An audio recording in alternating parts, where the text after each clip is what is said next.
Hi, everyone. Hope you had a fun day. Let's get into the news of the day to wrap up today. It was a long day for me. I am almost worn out, but we got to go over this fun news of the day, right? I'm going to call it the Fringe Feed. What do you guys think about that? I kind of like that. Well, there's a tortoise on the loose in Ohio Sparks. Slow speed chase. What? In North Canton, Ohio, police officers responded to a unique call involving an escaped turtle wandering down the street. This can't be real, really. The North Canton Police Department engaged in what they described as a very slow speed chase to capture the adventurous reptile and return it safely to its owner. This lighthearted incident stood out for its description of this low and slow pursuit. Okay, so these are actually supposed to be factual stories that were reported as of today, August 19th. Very interesting. Okay. Do I even want to? Well, a Peruvian woman was arrested in Bali for smuggling drugs, which is a really big deal in Bali. And she hid it in an adult toy, if you know what I mean. She hid the drugs in there thinking nobody's going to go through that. Well, they did. So that's kind of scary because that's a little bit of a bizarre crime story, but you do not want to be smuggling in drugs in these Asian countries like Bali, Thailand, because they're going to throw you in jail and throw away the key. It's kind of scary. Who does not know that yet? And they said she was from Peru, and maybe these poor women from Latin America do not know the steep fines they get in that part of the world. It's kind of scary. A Swedish company has launched the world's cheapest PC case. Okay, what's this about? This is the world's cheapest PC case made of propylene plastic. It is made to house a certain kind of computer. I don't really care.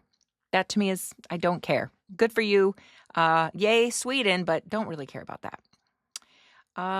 Let's see, a nail house. Let's talk about that. In Jinchi, China, a homeowner refused to sell his property to the government, leading to a highway built right around his home. So they called it the nail house. This became an isolated island in the middle of the road after China rejected after the owner rejected a compensation offer of 1.6 million won. I don't think this is a new story, though. What is this? I remember seeing this months ago. So I don't know. Are they talking about it again? Gosh, sorry. Whew.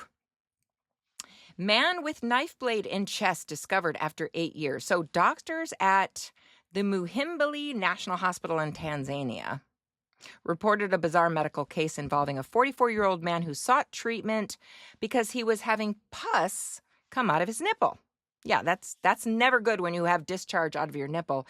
Normally, we worry about cancer, but in this case, turns out there was a large knife blade lodged in his chest. They did an x-ray. They saw this. And he did admit to about 8 years prior, he was in a violent altercation or fight. And apparently the knife was still stuck in his chest. That is wild. The man apparently was unaware that the blade was stuck in his chest. And the x-ray revealed that's what's causing the pus from coming out of I shouldn't laugh. It's actually awful. Coming out of your nipple. That's really like a wild story. Like you don't want that to happen. So. Okay, but I wanted to touch on a story from yesterday because I was talking about the case of the Villisca axe house, and they said the power went out, and I looked into that further, and it turns out that the Villisca house itself, apparently they took out all the electricity. They wanted to bring it back to how it was in its original state when the crimes happened there. But the farmhouse apparently on the property still has electricity. So I wonder, is that where the power went out? Because that's the only area that had power. So I had some people asking me like, well, what's the deal with that house? So I thought I'd get into it for a second because talk about news of the weird. So on the night of June 9th through 10th in 1912, this is more than 100 years ago, right? In Villisca, Iowa. This is one of America's, I would say, oh, my poster just came off when I said that. It doesn't want to be up there. What the heck? You are not wanting to stay up. It's I think, one of the scariest, most chilling, horrific American murders, obviously from a serial killer, I think that's ever happened really, because it's one of the unsolved crimes. So apparently, 8 people, including 6 members of the Moore family, which we have Josiah, age 43, Sarah, who was 39, their 4 children, which was 11, 10, 7, and 5, and 2 guests. They had friends over spending the night, 12 years old and 8 years old. They were all bludgeoned to death in their home, and this was in Iowa. The murder weapon was an axe belonging to Josiah, the patriarch of the family, and it was found in the guest room alongside a 4-pound slab of bacon. Yeah, that's bizarre. That was the odd detail that baffled investigators. So unusual crime scene elements apparently that was listed was covered mirrors and windows. The cover of mirrors, usually that's done after a death, especially and I know in some Jewish traditions, maybe other traditions, that people cover their mirrors and windows after a death. But apparently the killer covered all the mirrors and windows in the house with sheets or clothing. And they were speculating that this is some type of ritualistic or superstitious motive, but I'm here to say it's also religious. So that's an interesting clue. Also, the locked doors. The front door was locked from the inside, implying that the killer exited through another route and was meticulous in covering their tracks. However, it was said that the killer made a sandwich and left the slab of bacon out, indicating they lingered in the house after the murders. Like, I feel like that's also like one of the ultimate insults. Like, not only did I take you all out, I'm going to now eat your food leisurely. Like, I'm not scared of getting caught. This is very unusual for a crime of this nature. Cigarettes in the attic. So they found 2 spent cigarettes. That means 2 smoked cigarettes were found in the attic, suggesting the killer may have hidden there before the attack, waiting for the family to fall asleep. That's really, really scary and eerie. Apparently, Sarah Moore, so let's go back. How old was she? She was 39. Sarah Moore was the only victim struck with the blade of the axe. The others were bludgeoned or killed with the blunt edge, like the other side of the axe. So it just added to the oddity of the killer's method. And what I'll say about that is, if the killer was extremely enraged or jealous or angry, you want to harm and disfigure that person as much as possible. So you're going to use the sharp side because, right, that's going to cut deep. It's going to definitely disfigure, definitely take them out. And then if you're not, this poster, if you're not really, I think, in my own opinion, trying to create as much disfigurement and harm, you're just going to want to like knock the person out with the other side, like bludgeon them. You're killing them too because you're just going to take all their loved ones out with them and you don't want witnesses. So could it have been someone that was in love with Sarah and jealous of her? And I'm talking not a normal person, right? Because no normal person does this. But I figure like that's a big clue right there. Investigation. So Reverend Lynn George Jacqueline Kelly was a traveling preacher in Villisca, Iowa at the time, and he was described as very peculiar. It's a long day. I cannot say this word today. Peculiar, with a history of like a lot of mental problems. He was mentally unstable, and he had very inappropriate behavior. He actually reported. It was reported that he confessed to the murders, but he was acquitted in 2 trials due to doubts about the confession's validity. So there's a big question mark on that one. Andrew Sawyer was in the area as well. He was a transient, or, back then they called them a hobo, who was obsessed with the murders and even slept with an axe, not the same axe, but no evidence linked him directly.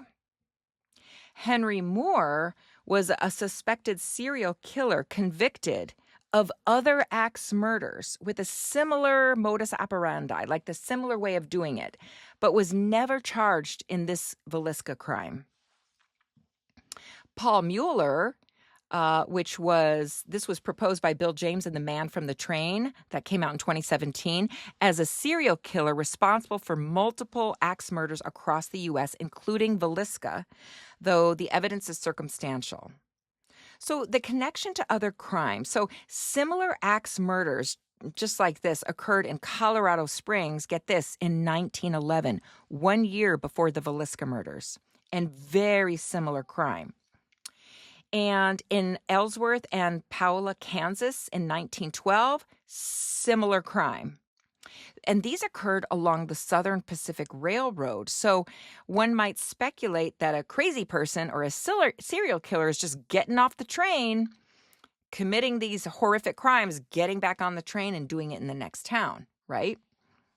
So apparently in these same crowns, again, it was a long day. I can't talk right. The similarities of this crime, get this. The killer was also covering windows and mirrors in these other crimes as well. That was reported. Also, using an axe found on the property in these other crimes. And targeting families at night once they went to bed. These similarities, it's just too close. But see, it's hindsight is 2020. Now that we have the internet and we know all these facts now, like imagine back then they didn't have departments communicating with departments. They had an FBI, didn't they? I don't know. Like, when was the FBI formed? Let me check really quick. Because if they had similar crimes all across America, you would think they would get the FBI involved. We're looking here. 1908, the FBI was formed, but they called it they just called it the Bureau of Investigation, or the BOI, and then they renamed it to the FBI in 1935. Well, the first crime happened in 1911. I can't imagine that the FBI at that time was organized enough to figure all this out. I seriously doubt it. So, okay. So what do we also know? Let's go through the paranormal stuff now. This is the part that always piques my interest, of course. So as of today, August 19th, 2025, this case remains unsolved. That's crazy in itself, but really, we just talked about why it's not so crazy. No definitive evidence pinpoints the killer. We still don't know who did it. And of course, that killer is long gone. So what has that led to? This is a bizarre crime. The Villisca Axe Murder House is now a tourist attraction. And a lot of people claim hearing disembodied children's voices with laughter, and all those children were killed in that house. Shadowy figures, including a man with an axe seen at the foot of beds, just this dark figure holding an axe. Unexplained noises in the house, like pounding, knocking, whistles, objects moving through the house, and people even seeing a strange mist or fog moving through the rooms. And if you don't know what I'm talking about, one idea, I did a video on my, what channel I think it was my other channel called Dr. Andrea O'Connor, and I put that come with me to this haunted resort. And there was one room on my video that was really cold, and you see it's really misty in that room. I still can't explain it. I wonder if people were seeing things like that. A lot of investigators have captured EVPs, or electronic voice phenomena, during the investigation of the Villisca Axe Murder House. And they've caught words like Reverend, and also the words Kelly and the word struck. So, yeah. There's motion detectors apparently on the property, and the ones, I don't know if this is true, but apparently motion detectors in the attic it goes off without any visible cause. And visitors, now again, I don't know if this is true, so maybe they're saying it's investigators that are allowed to stay the night there. They say they are woken at 3 a.m., and they hear disembodied voices. They hear dripping water. So maybe some people guess, like, is this a killer washing up? Yeah, it's bizarre, right? This is bizarre. I'm going to say this is probably a haunted location. I've never been there. If you've been there, will you comment below? Yeah. So this is known as America's most haunted location. And it's a really big hot spot, obviously, for paranormal activity. They have done documentaries called Villisca, Living with the Mystery, that came out in 2004. I don't know if guys have ever seen the episodes of Paranormal Lockdown, but apparently they talked about it on there too. The axe used in the murders is actually on display at the Montgomery County Historical Society. So, yeah. You wonder, though, if they set up a recorder near there, like, could they pick up any EVPs? That would be interesting. Yeah. You have to admit, it's very, very weird that with the covering of the mirrors and the windows and eating the sandwich afterwards, maybe hanging out in the attic, smoking a cigarette. I mean, I think there was probably a lot of other crimes by this serial killer. But the trains couldn't have been a safe place. And maybe the killer finally just crossed the wrong person and met his end. Like, who knows, right? But it's very interesting that this case is connected to other unsolved axe murders that occurred across the U.S. in the early period of 1911, 1912, and maybe more, right? So we've got no new breakthroughs as of now, August 19th, 2025. But I did want to touch on that because it turns out when you go through the tour, apparently there's no electricity. So how did that electricity go out? Maybe in the farmhouse. So yeah, comment below if you've ever been in that house, what you think of this. I think it's wild and I want to investigate it further now because, I mean, losing all those children, imagine if that happened today. Wild, tragic. I just can't even get over it, especially if you have kids. Like, that just really, it's just awful. Okay, so that was the Fringe Feed of the day, the unusual stories of the day. Comment below if you're enjoying these daily check-ins, and I'll keep doing them. Thanks for being here, everyone, and I'll see you on the next one.